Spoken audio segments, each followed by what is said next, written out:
La marea verde es uno de los hitos del movimiento feminista de la Argentina que logró la conquista del aborto legal, seguro y gratuito. ¿Cuándo comenzó? El 19 de febrero del año 2018 se realizaron las primeras acciones llamadas pañuelazos, a partir de las cuales miles de mujeres se concentraron tanto en el Congreso Nacional como en distintas provincias del país y llevaron su pañuelo verde, que es el símbolo de identificación de la campaña nacional por el aborto legal, seguro y gratuito. ¿Qué se reclamaba? Que de una vez por todas se ponga en discusión el proyecto de ley que ya estaba presentado, que se había presentado durante 7 veces, de aborto legal, seguro y gratuito, y que había sido construido por el movimiento feminista a partir de esta coordinadora que es la Campaña Nacional por el Derecho al Aborto, que se inició en el año 2005 en los Encuentros Nacionales de Mujeres y que planteó la necesidad de que todas y todes aquellos que estemos a favor del aborto legal nos uníamos por ese punto, para conquistar un derecho fundamental para todas las personas gestantes, que es el de poder decidir sobre nuestros propios cuerpos, de que no haya una maternidad obligatoria, en el fortalecimiento del triple lema que es educación sexual para decidir, anticonceptivos para no abortar y aborto legal para no morir. Fue un impulso muy grande que también se daba ya en el marco de las enormes movilizaciones que se veían dando del movimiento feminista en la Argentina, que comenzaron en el año 2015 bajo el grito de Ni Una Menos, en esa tremenda lucha que se comenzó a desarrollar contra la violencia de género y los femicidios, y que además tuvo un impacto mundial a tal punto que se dice que el Ni Una Menos fue uno de los impulsores de la cuarta ola mundial de luchas de las mujeres, ¿no? Y que tuvieron su pico de movilización más importante a partir del 2017 con los paros internacionales feministas que se impulsaron desde un grupo de feministas norteamericanas a partir de la asunción de Trump como un gobierno claramente representante de la reacción patriarcal, machista y misógina, ¿no? En ese contexto es que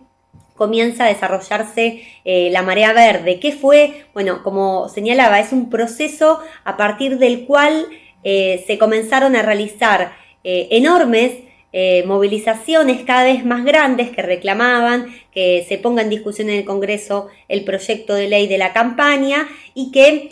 al mismo tiempo empezaba a ser un símbolo de lucha. Un símbolo que comenzaba a llevarse prácticamente a todos lados, ¿no? Quizás el mejor ejemplo de esto era las pibas, las secundarias, que fueron fuertemente impulsoras de la marea verde. Si bien la marea verde es claramente intergeneracional, participaron mujeres de todas las edades, tuvo un fuerte impulso de las más jóvenes, sobre todo de las secundarias, que en el interior de sus escuelas reclamaban que la ley de educación sexual integral no se aplicaba, ¿no? Y que fueron fuertes protagonistas e impulsoras de las luchas por el derecho al aborto. Entonces, este pañuelo se empezó a llevar en todos lados. Por ejemplo, decía las jóvenes de las escuelas públicas, pero también de las escuelas católicas. E incluso estos pañuelazos comenzaron a ser tan masivos que se realizaban dentro de las propias escuelas católicas. Y también empezó a ser este símbolo a partir del cual nos identificábamos todas aquellas y aquellos que peleábamos por este derecho. Y esto empezó a ser lo que decimos un claro tsunami, ¿no? Empezó siendo una marea y se convirtió en un tsunami que terminaron con las movilizaciones más grandes del movimiento feminista de la Argentina en el año 2018, cuando se conquistó que el Congreso Nacional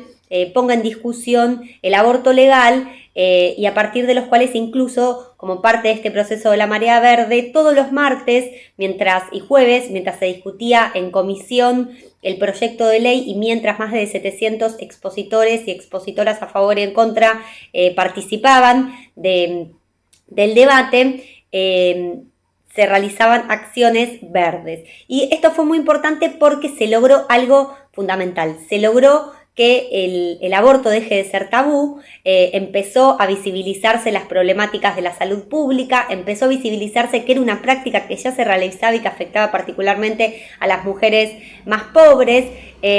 y comenzó entonces un fuerte crecimiento de algo que llamamos la despenalización social del aborto. Esto terminó con la media sanción en el año 2018 y con los dinosaurios del Senado rechazando, dándole la espalda a más de 2 millones de personas que en la Argentina estamos movilizados, apoyados además por acciones en todo el mundo. Finalmente,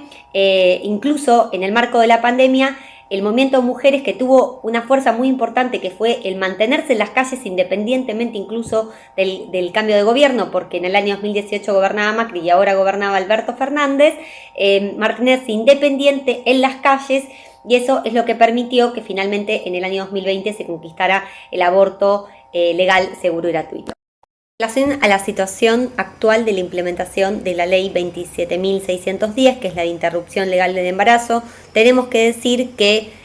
por supuesto, con el nuevo marco, que es el gobierno ultraderechista de Milei, que representa la reacción patriarcal, y que en particular se ha pronunciado tanto en la campaña electoral como el propio Milei, Villarroel y la mayoría de sus referentes contra este derecho conquistado por la marea verde. Incluso quiero recordar que en el mes de febrero un grupo de sus diputados y diputadas presentó en el Congreso Nacional una ley para derogar las conquistas que realizamos años atrás las mujeres y ciencias en el país para poder decidir sobre nuestros propios cuerpos. Realmente fue una provocación que generó un repudio muy masivo, por eso no pudieron avanzar,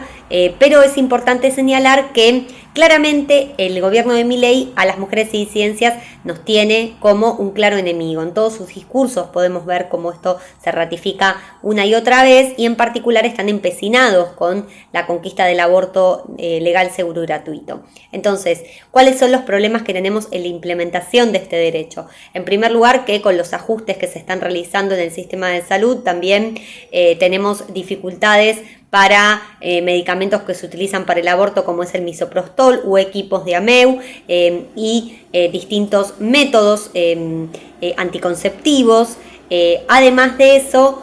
por otro lado, también se generan mecanismos de obstaculización en el sistema de salud y, por supuesto, en particular la implementación de la Ley de Educación Sexual Integral con el desmantelamiento de programas sin financiamiento para la aplicación de esta ley dentro del sistema educativo. Pero lo más repudiable, y la campaña también que estamos realizando, es porque en concreto el Gobierno Nacional definió eliminar el Plan ENIA de prevención de los embarazos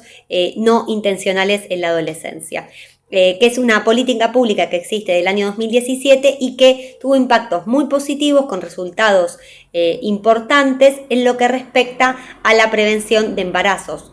adolescentes no deseados y también en los abusos sexuales de niñas y adolescentes. Es realmente repudiable el ataque que estamos sufriendo las mujeres y ciencias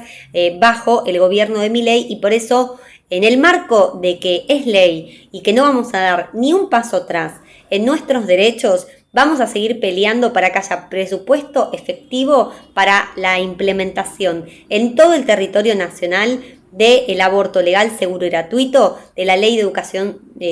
Sexual Integral, y también para que se restituya el Plan ENIA.